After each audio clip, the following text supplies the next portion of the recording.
On la croyait disparue depuis longtemps. Et pourtant, objet culte des années 80, la cassette signe son grand retour.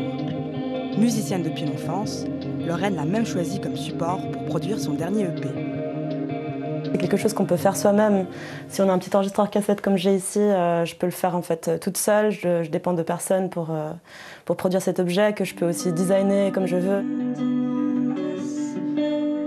Pour l'artiste, c'est aussi un moyen de faire du bénéfice.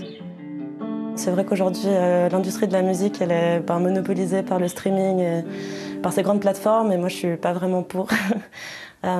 Et du coup, la cassette, c'est aussi un moyen de pouvoir vendre quelque chose directement à son public, où il sait que l'argent te revient directement.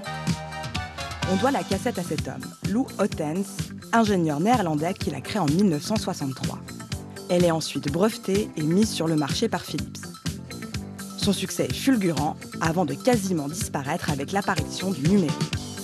Aujourd'hui, les stars de la pop reproduisent sur cassette, exemple avec Taylor Swift ou Harry Styles. De quoi faire décoller les ventes. Aux États-Unis, sa hausse supplante celle du vinyle et du digital, avec 28% contre 25% pour les albums digitaux et 4% pour les vinyles. Si elle réunit de nouveau son lot d'adeptes en Suisse romande, la cassette est toujours restée populaire sur d'autres continents. Dans certaines cultures, il y a vraiment un culte de cet objet. Et la cassette, c'est la reine des musiques non occidentales. On peut la produire en grande quantité pour pas grand-chose, et c'est peut-être pour ça qu'elle a survécu pendant toutes ces années.